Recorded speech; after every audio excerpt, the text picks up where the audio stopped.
Salut à tous, c'est Pang la chaîne, bienvenue sur cette vidéo qui aujourd'hui va parler d'auto-hypnose et va parler de thérapie des parties. Je vous rappelle, la thérapie des parties, elle peut être faite, pratiquée ou apprise de façon complètement différente et pas seulement dans l'hypnose, c'est quelque chose qui est assez classique, qui permet d'aller discuter, échanger, partager, représenter des parties de nous-mêmes qui nous semblent être problématiques. Par exemple, j'ai une émotion qui ne me convient pas, et je vois qu'elle est assez récurrente ou qu'elle est présente à un moment T, et je vais me mettre dans ma transe pour aller dans une discussion, un échange par rapport à cette partie de moi. Celui qui a mis ça en place pour l'hypnose, c'est Charles Tebetz, donc dans les années 50-60, et depuis, on a pu avoir des enfants de tout ça, avec Rossi qui l'a bossé, et puis énormément de personnes comme Hunter, etc., qui ont bossé également dessus. Donc, l'idée, c'est de comprendre qu'on va se partitionner et dans le quotidien, cette notion de partition psychique, elle est intéressante à prendre en compte, même si on peut complètement estimer que notre psyché est unique, notre être est unique, il n'y a pas de conscient, pas de subconscient, etc. Nous sommes un élément et après on a simplement créé des cartographies. Dans la thérapie des parties, ou en tout cas dans le travail des parties, c'est qu'on a cette idée de se dire une partie de moi est en train d'exprimer quelque chose. Alors, on l'a souvent cette perception parce que on sent cet antagonisme à l'intérieur de nous, on sent que cette psychodynamique en nous est en train de s'opposer, est en train d'aller dans des sens qui peuvent être contraires, se frictionner, etc. Et quand on est dans un quotidien, bien sûr, on ne va pas aller voir constamment un thérapeute, on ne va pas non plus constamment utiliser des MP3, on va par moment se dire, ok, là, je sens vraiment qu'il y a quelque chose qui est soit récurrent, soit immédiat. On pourrait se dire c'est un besoin aigu de gérer ce problème, ou c'est répétitif, donc on pourrait, si on reprend par rapport à la douleur, c'est une problématique chronique. D'une façon ou d'une autre, on va travailler avec notre transe pour tenter de définir cette partie, d'aller comprendre les intentions, comprendre ce qui est dit. On peut reprendre ce que la semaine dernière je vous partageais avec l'hypnose médicale, comme Patty le partageait, hein, Patricia Scott.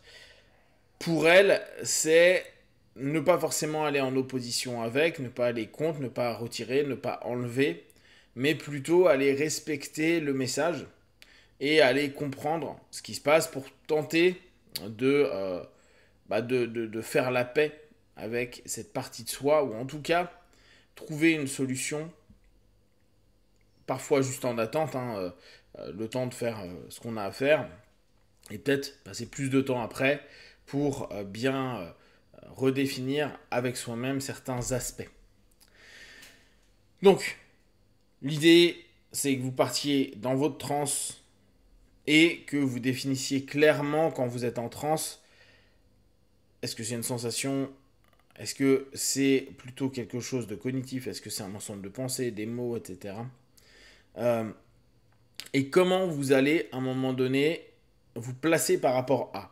Moi, souvent, je vais demander aux personnes de représenter. Donc, en auto-hypnose, je vous invite à imaginer que cette tension ou cette répétition, ce mal-être psychique, etc., vous le représentiez par une personne. Alors une personne neutre, en général, c'est rarement quelqu'un ou quelque chose qu'on connaît.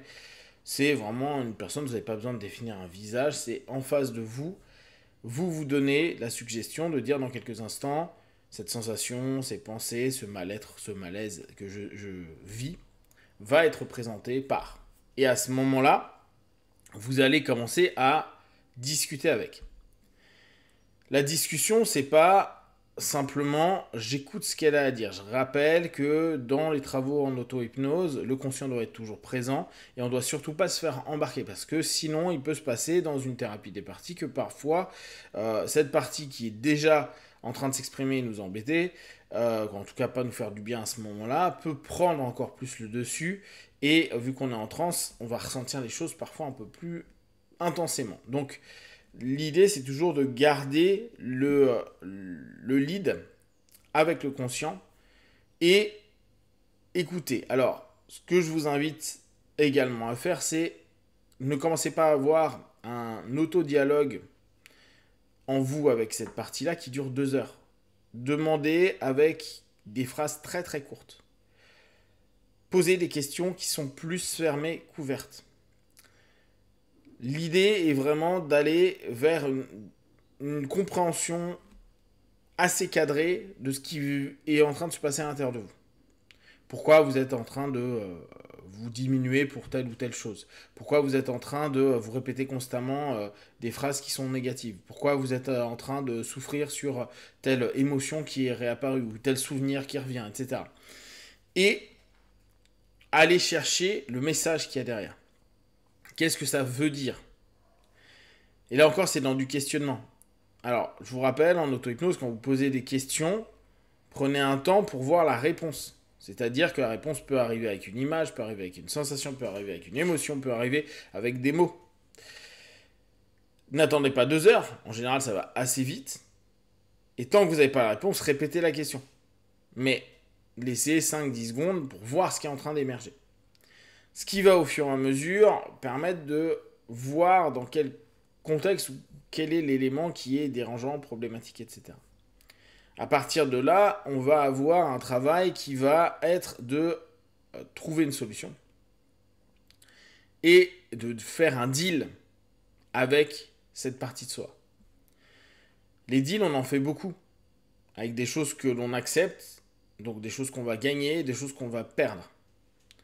Il y a des moments, pour apaiser certaines facettes de soi, il y a des choses que l'on met en place régulièrement, des pensées ou des actions ou un ensemble d'habitudes qu'on a mis, qu'on va devoir dealer avec nous-mêmes pour se dire non, ça je vais arrêter.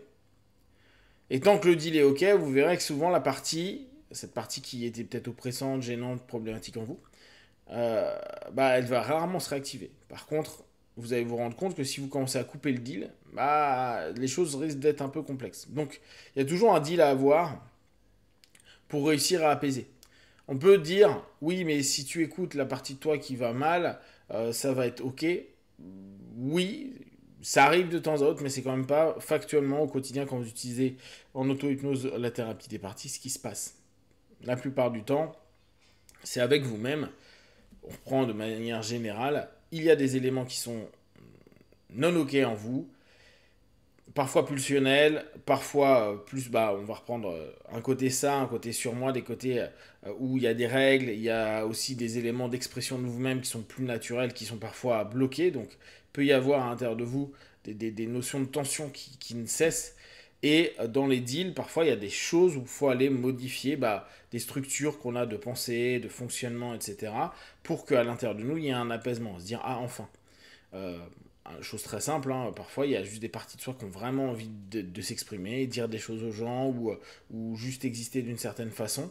Et le moment où vous dites, j'arrête de me taire ou j'arrête de dire toujours oui ou j'arrête de telle ou telle chose, va y avoir à ce moment-là un apaisement profond à l'intérieur de vous. Vous allez vous rendre compte que cette partie-là, et peut-être même une série de parties de vous qui étaient associées à ça, vont s'apaiser et vous allez sentir vraiment physiquement, émotionnellement, intellectuellement un apaisement.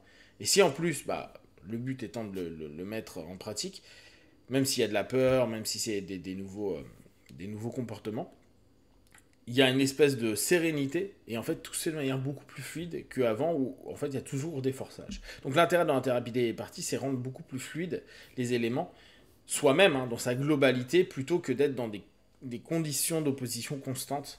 Et le dialogue, la compréhension, le deal, sont vraiment des éléments clés à mettre en place régulièrement. Et comme je vous dis, ça dépend si c'est un pic à un moment donné où vous faites ça assez vite avec un deal rapide et ou chronique où là vous prenez plus de temps, plusieurs séances pour bien bosser, pour bien définir et bien vous comprendre, bien comprendre ce qui est en train d'être exprimé subconsciemment et qui se ramène par plein de moyens. Si vous avez des questions et des remarques sur le sujet, partagez sur Facebook, YouTube. Je vous rappelle qu'il y a un programme de la thérapie des parties. Vous pouvez le trouver sur HNO MP3 Hypnose. Et comme d'habitude, tout ce que je propose, ne prenez que ce qui est bon et juste pour vous tester, observer, analyser et concluez. Be one, ciao.